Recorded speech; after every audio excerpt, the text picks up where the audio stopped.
formation bi la quoi. waaw. lépp information la rek ak xibaar yi sotti jaajëf sotti ci def ci la daal. dëgg la.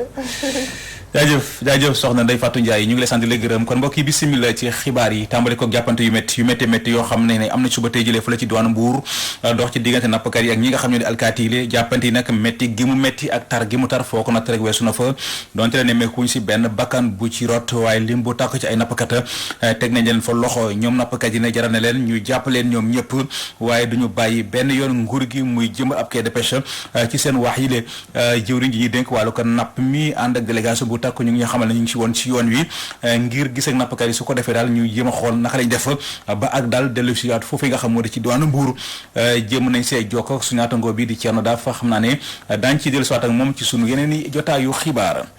du yàgg dara franc CFA bi ñu yàggoon a jëfandikoo dina won ni éco bi mooy li ko fiy wutu Alassane Dramane Ouattara ak Emmanuel Macron mi ngi ci réewum France kon ñoom ñoo ko xamle Thierno Thioune di ko xam ne nii xam-xamam dafa màcc ci wàllu koom-koom ne mbir yi du am benn coppite bu mag ci réew Afrique yi lee daanaka mook franc CFA bi ñu fiy jëlee ñoom ñaar ñoo yem képp Thierno Thioune ñu teewlu ko ci téléphone soxna Mamou Diaby Gassama. réponse bu mag la nag lu baax la à saluer quand même réponse politique boo xam ne tey jii ñu jugoon ñëpp di laaj nañ changé franc CFA au moins changé nañ ci ñetti yëf benn bi mooy tur bi soppi nañ ko na tudd franc CFA éco la tudd ñaareel bi mooy léegi concentre réserve yi ñu daan yóbbu trésor français yi yëpp dootuñu ko def léegi dinañ am benn structure boo xam ne ñoo koy moom mooy concentré suñu réserve de change yi ñetteel bi mooy français yi léegi dootuñu bokk ci membre conseil yi ñuy gérer suñu monnaie ñu yaakaar changement bu mag moom en profondeur loolu amu ci éco daal boo jàppee rek continuité franc CFA la ndax la taxoon da ca bëri muy sooxe mooy parité bi nga xam ne tey ji France mu ñu koy garantir ak convertibilité bi jàpp naa ni suñu économie nag amagul doole yoo xam ne ba nga xam ne benn Chine ak États-Unis mën a dem ci yenn risque de change. loolu day kàddu yoo xam ne nii ñu ngi ko nangoo ci kii nga xam ne nii moom moo di Thierno Thioune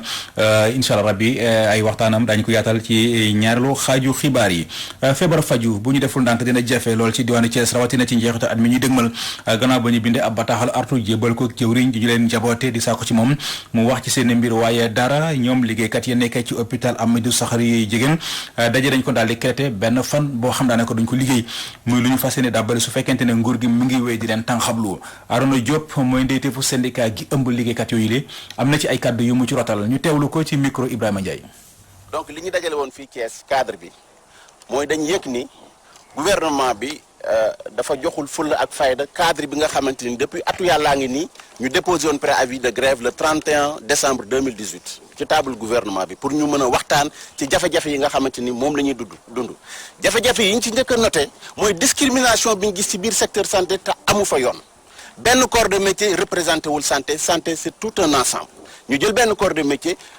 jox ko lépp lu mu soxla ñi si des ñu leen xaar boobu dafa doy beneen bi ñu ne ci biir secteur bi nga bëgg a am ñaari corps de métier ñaari infirmier d'état loolu mënul nekk ñu ni léegi dañ bëgg ñëlee na ngeen def ko loolu dañuy defuñu examen defuñu concours état bi décidé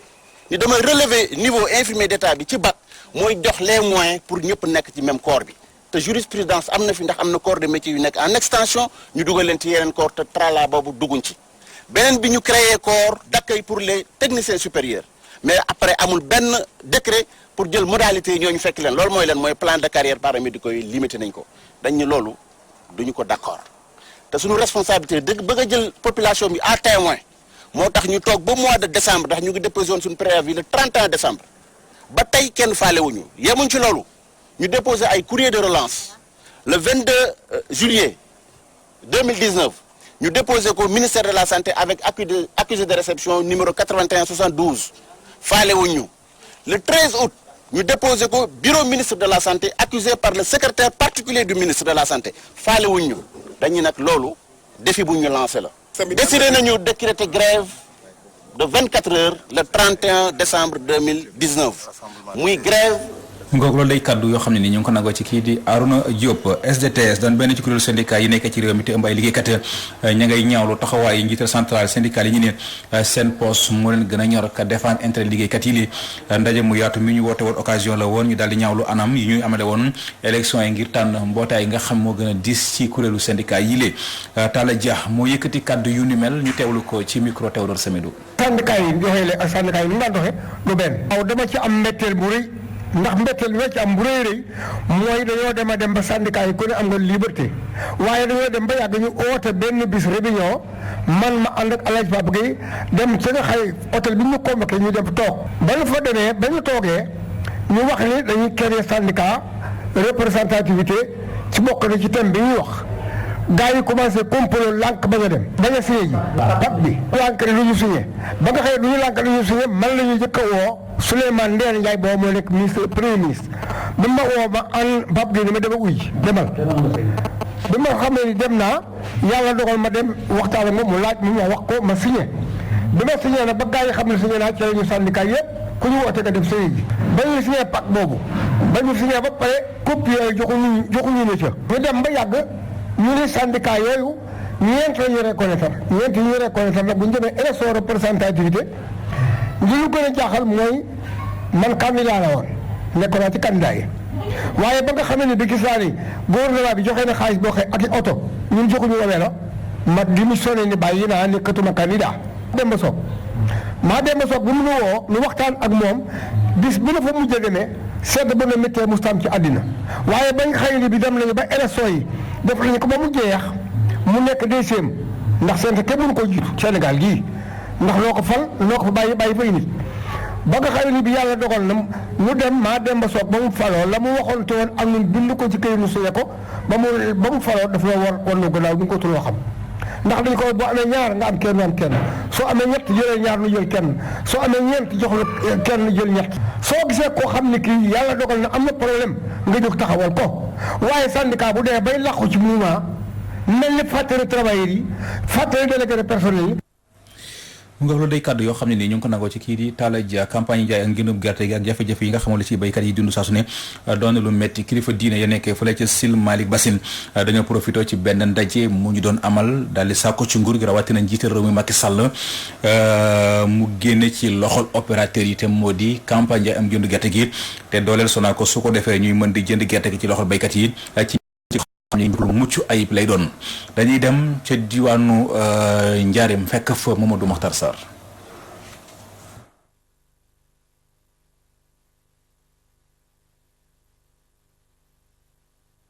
bamtuwaat élément bi ñu ngi may xamal élément bi kon yembagul campagne njaay ak njëndum gerte gi ak jafe-jafe yi nga xam ne ni moom la ciy béykat yi di dund saa su ne doon na la nga xam lu métti la kilifa diine ya nekkee fële ca Sil Malick Bassine dañoo profité ci benn ndaje mu doon amal daal di sàkku ci nguur gi rawatina njiitaru Macky Sall mu génne ci loxol opérateur yi dooleel waa Sonacos su ko defee ñuy mën di jënd gerte gi ci loxol béykat yi ci anam wala ci njëg loo xam ne ni njëg lu mucc ayib lay doon Mamadou Makhtar Sarr daañu ci dellu soit ak moom ci kanam tuuti ñu wéy ba tey ci xibaar yi lu ci toll ak téeméer ak juróom fukki million moom la fondation Maba Guirassy génn ci gafakam daal di koy dimbale jigéen ya nekk foofee ci diwaanu Kédougou buñ sukkandikoo ci Moustapha Guirassy ministère formation bi loolu lañ ci jublu moo di génne seen diwaan bi ci sous développement te loolu gis nañu ci fenn rek lañ ko mën a jaarale mooy ci jigéen ñi dañuy dem ci diwaanu Kédougou fekk fa Suli Burama Dabo. yëg nañu ko xaar waaye tey ñu ngi sant sunu borom maanaam groupement jigéen ñi ñu fi fekke baax te Moustapha Guirassy di woon ay financement jot nañ seen chèque ci xayma muy toll ci 150 millions ci sunu xaalis mu doon kontante bu rëy si yooyu jigéen ñi nga xamante daal ñu ngi yëngu ci activité yu bëree. yaakaaroon yàlla def na sotti na. fii ñuy liggéey fii mooy foñu baa ngi fi miel baa ngi fi karité baa ngi fi y a l'agriculture le maraîchage financement bi dafa ñëw fekk ñuy liggéey boobu ba tey da koy gën a yokk rek. moom le député Moustapha Guirassy mi nga xamante ne daal gëm na taxawaay jigéen Kédougou nee na daal ñu jara jàppale la ñu. Kédougou ku koy bëgg a jàppale da ngay jàppale karité bi da ngay jàppale buy da ngay jàppale cuub da ngay jàppale yooyu te yooyu nag ñi ko ŋànk moo jigéen ñi donc kuy jàppale dëgg gox bu mel ni Kédougou da ngay bàyyi xel bu baax jigéen yooyu capacité leen jox leen doole jox leen xaalis et cetera pour ñu liggéey généralement ku jox jigéen xaalis doo rus parce que ñu am jom lañu ñu am fayda lañu li may wax ni ay statistiques la àdduna yëpp gis nañ ni jigéen souvent su ñu amee encadrement bu tuuti technique ak financier généralement du ñu am problème te tey jii enveloppe 150 millions boo xam ne moom la ñu bëgg a mettre ko fam région Kédougou te loolu tuuti na tamit tuuti na parce que yéene gi mooy vraiment mu am impact. bu ñu sukkandiku ci le ministre ngir mën leen yombal mbir mi financement bi dañu koy jaaral ci banque bi. lu nekk rek dafa am démarrage dafa am nu ñu commencé banque bi day joxe xool tamit nit ci naka la ñuy rembourser et puis au fur et à mesure mu am ay rapport confiance mais lii partenariat bu am solo la parce que dégg naa directeur général mu wax bu IMSEC suñu góorgóorloo tuuti ñoom am nañu projet sax ndax lii ñu tabax fii seen banque. kii Abdou Fall chef d'agence IMSEC bu Tambacounda nee na daal foog ñu respecter les critères de remboursement bu ko defee ku nekk na gis boppam. Le taux de remboursement doit être à 100% parce que c'est la première vague donc nous envisageons de travailler avec vous pendant 5 ans donc de ces 5 ans là maintenant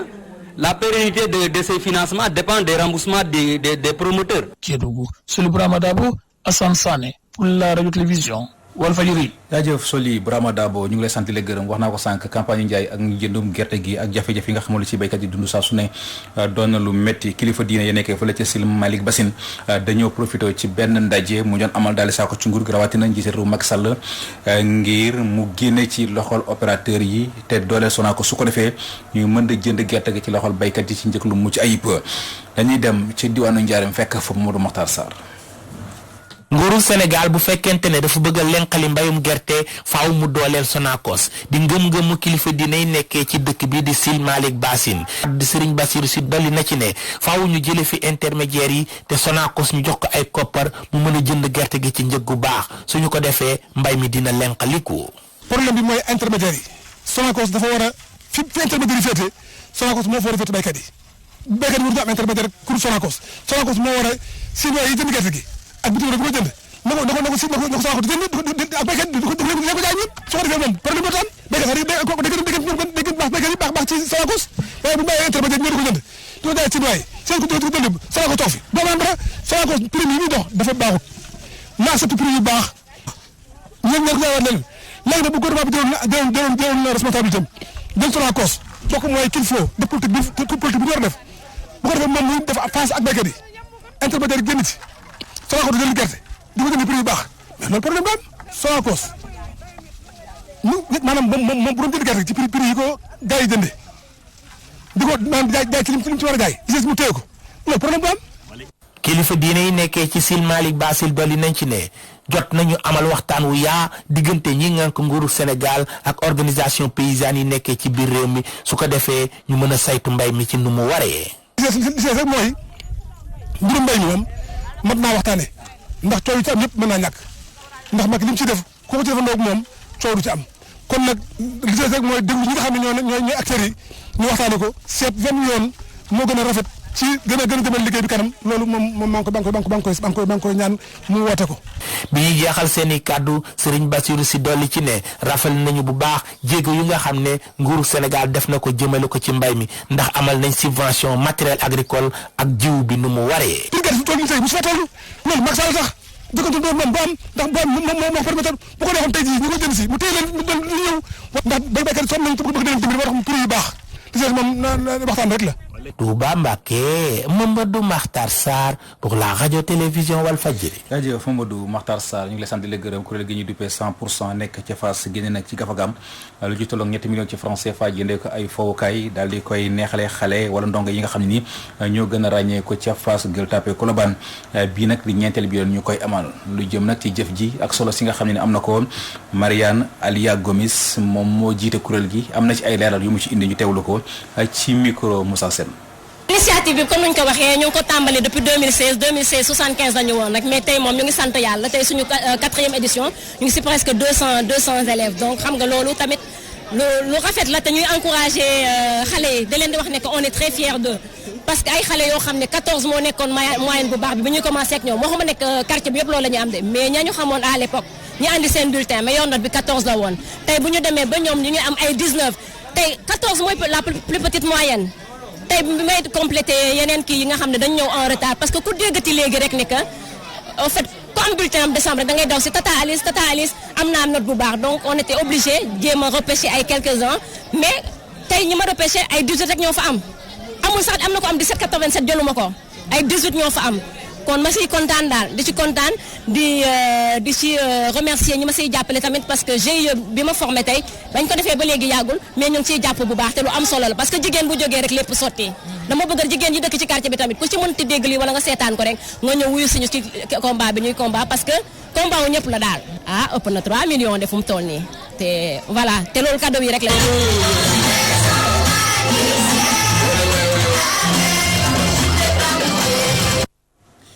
tubaab yi nga xam dañoo bàbbeeku utali fii ci Afrique wala fii ci Sénégal bëgg a yàq xale yi lee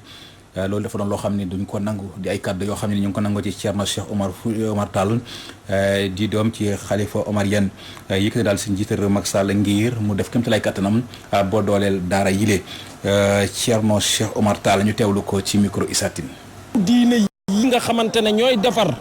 xolu jullit yi def ci mbaaxub yàlla ñu gëm yàlla lool di ci am yàlla ay nit jóge fële dem jàng ci arabia seen mbind yu bees yi ñëwaat bëgg ñoo tàqali loolu duñ ko nangu loolu nag moo tax ma gis lu mel noonu mu ngi dugg ci kër diine gi internet bi tamit ñu ciy waxante yoo xamante ne lu bon la ñuy jaxase tariqa yi ñuy yàq deru sëriñ yi ak réseaux sociaux yi loolu nag dañ cee fas yéene jóg ñu jàpp sëriñu daara ndax xale rek bi ñu jëng man mii di wax ak yow jëng nañ ma kon nag ngal nañ ñu bàyyeeg suñu daara yeeg suñu mag ñi tamit nguur gi ñoo ngi góorgóorlu bu baax ci lislaam bi ak këru diine yi waaye nag am na lu des di jàng ci daara leer ba cay am munoo koo am ci poto lamp yi munoo koo am ci bâtiment yi toog ngay jàng ak sa sëriñ di la jàngal nga naan ko non c'est pas vrai loolu munoo ko ci am leer amu fa kon nag nañ ñu bàyyee ak ni ñu meloon suñu mënee nag nañ ñu jàppale di dimbali sëriñu daara yi jàngale di leen jox nguur waaye su fekkee ne dañoo bëgg a dimbal rek dañ leen di bàyyee ni ñu nekke ba pare ñu fekk leen ci seen kër yi am na ku ñu rey ci banlieue bi mais man maa ngi ciy xar sama tànk tubéy xale yi ngeen gis yëpp ay doomu banlieue la ñoom ñëpp ñu ngi fi presque mën naa la wax ne ñetti fan ñu ngi fii di liggéey nit soo amee ay njabooti xale dañ leen di tàggal def ci ñoom dis mu ngi wax lu day kàddu yoo xam ne nii ñu ngi ko nangoo ci Thierno Cheikh Bachir Mountaga Tall ñu jàpp ne kon kàddu yooyu mu ngi ko xamle ci ziare bi nga xam lay am at mu nekk ndaje moom nag dajale woon daa nekk ay kilifa diine yu bari profité na si kon daal di woo kilifa diine yi rawatina kon taalibe ngir ñu booloo nekk benn te xam ne diine ji moom benn la rafetlu na nag wax dëgg yàlla taayawaayu daa nekk këri diine yëpp ndaje moomee Isatine lañ fa yebaloon. daanaka umma islamique bi yëpp tase ca cité El Hadji Omar Foutiyou Tall bu Wakam mu nekkoon juróom-benneelu at ñuy amal ziyaara Thierno Mouhamadou El Bachir Mountaga Daha Tall di xalif général bu famille omarienne Thierno Cheikh Omar Bachir Tall nekk taw ci xalif bi waaye itam di amal ziyaar bi di fësal mbégteem. dama kontaan dama ànd ak sama benn mag léegi mu ma koy nettali mu ne li nga def nii këru diine yëpp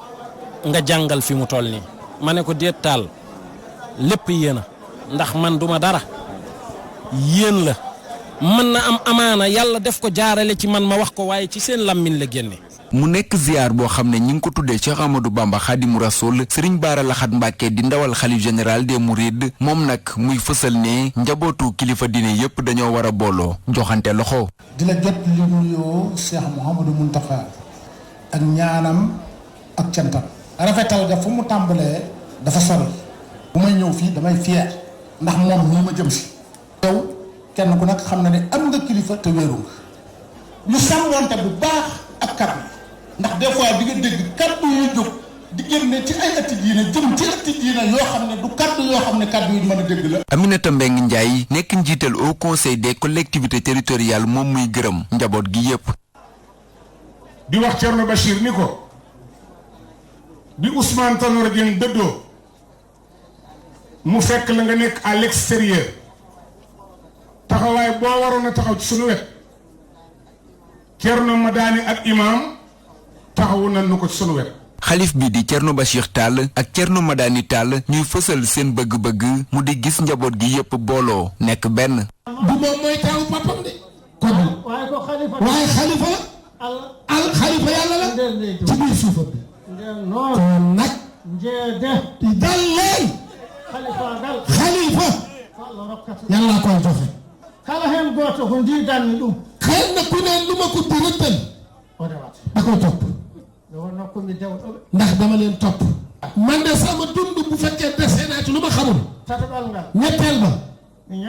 ñaan naa yàlla na ko yàlla dollil Thierno Mountaga Ahmed ak seen àndandoo yàlla baaxal réew mi mbooloo mi nu mu mel bés yi nu ñu mel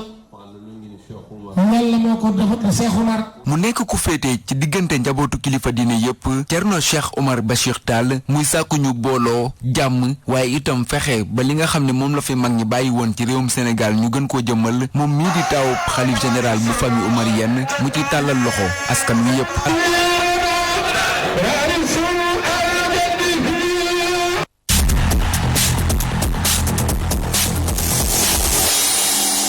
xibaar tàggat yaram yi dañ ci ànd ak Cheikh Ahmed Tidiane Gomis seen Cheikh asalaamaaleykum. maaleykum salaam Seydina Omar Ba. football lañ koy tàmbalee championnat professionnel. waaw Ligue 1 sénégalaise door nañ ko ci samedi bi jeexal ko démb ci dimanche bi résultat yii la joxe résultat bi nga xam ne moom moo ci gën a kii moom mooy Génération Foot bi nga xam ne ci terrain dafa ñàkk ci digganteem ak NGB ñaari tali ñaari bal ci benn CNEPS moom di promu dafa tenir en échec Jaraaf. ndam demul ndam dikul ku nekk dugal na benn bal Casa Sport ca dëkkam daan na njàmbu benn bal ci dara Gorée moom dafa lajj yu métti jàmbaar moo ko dóor ñeenti bal ci dara Teungueth Football Club dem fekki stade mu fële ca Caroline Faye daan ko ñetti bal ci dara AS Pikine ak Mbour Petite Côte dañoo mujjee tembo AS Douane ak Dakar Sacré ñoom tam dañoo mujjee tembo classement bi lii la joxe ci bopp raw gàddu gi Dakar Sacré ba léegi moo fa nekk Teungueth wuutu ko am juróom-ñaari poñ Douane nekk ci ñetteelu place bi am juróom-ñaari poñ AS Pikine am juróom-ñaari poñ kii di jàmbaar am juróom-benni poñ moom mooy cinquième ci suuf nag booy xoolaat Stade de Mbour bi nga xam ne amagul victoire moom mi mooy ndaare kii nga xam ne Gorée moo ci topp ñoom ñaar bu fi championnat bi yemoon dañuy wàcce li nga xam ne moom mooy Ligue 2 sénégalaise. bu ñu jógee ci wàllu Ligue 2 dañuy wax ci wàllu Ligue 1. alors bu ñu wax ci Ligue 1 dañuy wax ci wàllu Ligue 2 waaw xanaa da ngaa xëy. dama la déet de. voilà d'accord léegi nag ci programme bi la ñuy door tey jii lay troisième journée bi di jeex ak jogante bii nga xam ne mooy am stade Amadou Barry bu ñeenti waxtu ak genn wàll jotee Renaissance mooy daje ak Africa Promo Foot résultat yi Ligue 2 troisième journée ci week-end bi. résultats yi nii la tëddee ñu ñëw ci résultats yi ki nga xam ne mooy Kër Madior moom moo daan jamono bu Fatick moo ko daan ñaari bal ci dara EJ Fatick daan Demba Diop ñaari bal ci dara kon nag booy xool ñaari équipe bu Fatick yi nga xamoon dañ doon coow di naan am nañu ay jafe-jafe am nañu victoire ci week-end bi Sonacor dafa lajj Linguère moo ko dóor benn bal ci dara Amitié FC Duc moo ko daan benn bal ci dara Thiès FC ak ESO dañoo tembo kenn dugal dara Port Autonome de Dakar ak GFC ndam demul ndam dikul ku nekk dugal na ñaari bal. ñu wax léegi ci wàllu nawetaan ak fële ci diwaanu Géejawaay. waaw foofu nag Géejawaay ASC Ceddo 80 ñëpp xam nañu équipe boobu rëy boobu ASC bu mag boobu moom moo mujjee jël maanaam coupe zone 3 bu Géejawaay daan ci ASC Jaloore benn bal ci dara waaye nag lii gën a am solo rek moom mooy ki nga xam ne moo wut moom moo fa toogaloon parrain bi di maanaam directeur de l'agriculture moom daal nee na daal li ko ci neex moom mooy maanaam jàmm fair play am na ca final boobu ñu déglu ko ci micro Théodore Semedo. message bi rek moom mooy li Omar Sané waxoon te moo def ko ci flyers yi ngeen gis mu distribué ko fii ci biir stade bi moom li mu doon wax rek moom mooy na jàmmaam rek ci final bi te jamono jooju it tam nañ ko gis fi mu nekk nii parce que final bi duñ seet je rek ci gënoon yi final la c'est une fête face à fête te loolu la ñu gis fii tey yaakaar naa ne biñ fi ñëwee boobaak léegi gis nañ ni jàmm rek moom moo fi am te loolu la Omar Kane taxawee te loolu la diggé woon tam ASC yi pas plus tard que hier yebaloon nañu ñu dem visiter les 4 stations yu nekk bi waroon na ko jot yi tey mooy campement bi te loolu moo doon message bi ñu porté woon ci ñoom ñu faire payer ñu bëgg ba image bi ñu jox banlieue bi ñu mën ko def définitivement parce que banlieue bi il y a toutes les compétences qui sont là la preuve Omar Kane fii la juddoo fii la yaroo fii la jàngee ba tey suuf si fekkee donc loolu message bi faire payer rek la doon véhicule. kon nag mu ngi noonu. kon ci de 80 finalement moom mujjee gagné ah. waaw benn bal ci dara. ñu wax léegi ci wàllu volleyball fu la ci diwaanu Tëngéej. waaw xam nga volleyball ca Tëngéej ci cinquantenaire u saltige bi nga xam ne ñu ngi koy amal di koy wéyal di def ay activités yu am solo di wanewaat jaar-jaaru saltige bu Rufisque ànd ci ak président Kora Fall ba tax na fu mu nekk nii dafa ci amoon nag ay tournois non stop basket. ak handball ca jardin public waaye fële nag ca fi nga xam ne moom mooy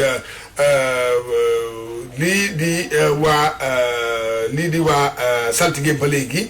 ñu ngi waajal defar seen benn équipe volleyball pour waajal tournoi Abidjan dañuy def rek déglu ki nga xam ne moom mooy tàggat équipe nationale u volleyball jigéen ñi kii Amadou Sène ci micro Najib Sagna.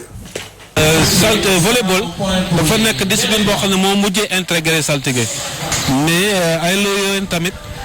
yaatal nañu volleyball bu baax looloo tax tamit volleyball di def ay résultats ci Sénégal ñuy dégg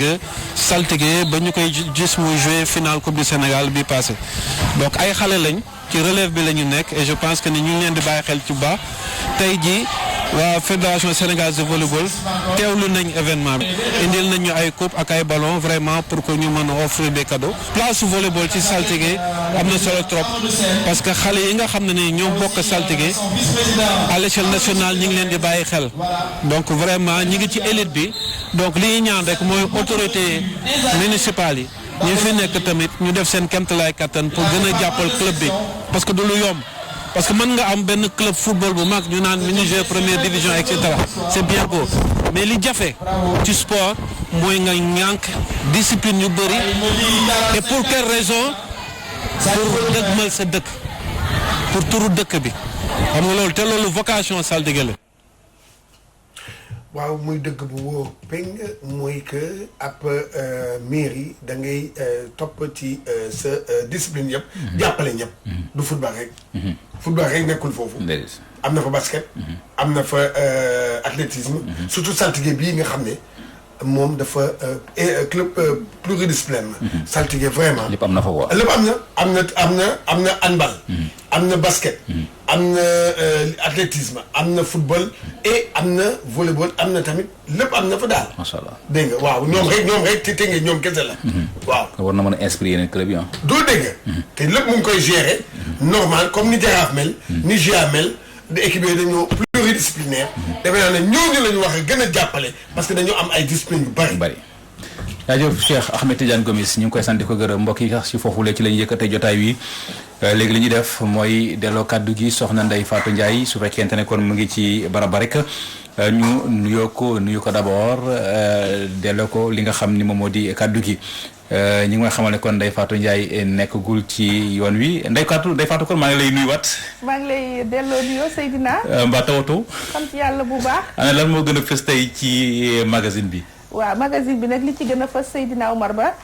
tey jii nag dañuy ñëwaat ci li fi am ci wàllu jàng beeg jàngale bi ci at 2019 bi nga xamante ne moo war a ndetteelu fekki fan lan moo ci gën a fës nag bokk na ci mbiru ubbi tey jàng tey waaye itam mbiru Sainte Jeanne d'Arc ndax gone yi dinañu muuru wala duñu muuru juróon na fi coow lu rëy te xam naa ne ump la benn yoon ndax jàllale nga ko ci xibaar yi bataay yi ba ci it lu jëm ci université privée yi ak bor bi nga xam ne nguur gi amel na leen ko dañ ci dikkaat ci nu gën a yaatu ak suñu naataango Moussa Sène mi nga xam ne mu ngi nii toog ci sama pegg leneen tam mu di xew-xew bi ñu koy waajal muy fête yi Noël mbokk chrétien yi dañ koy waajal waaye ñu nit jullit yi duñ ci des ginnaaw ndax fii Sénégal ñëpp benn lañ te it wàllu fête yooyu ñëpp koy bokk ku nekk ak na nga koy màggalee ci buumu jokkoo bi ñu am ci ki nga xam ni moo di professeur Thierno Thioune xam-xamam màcc lool ci wàllu koom-koom lu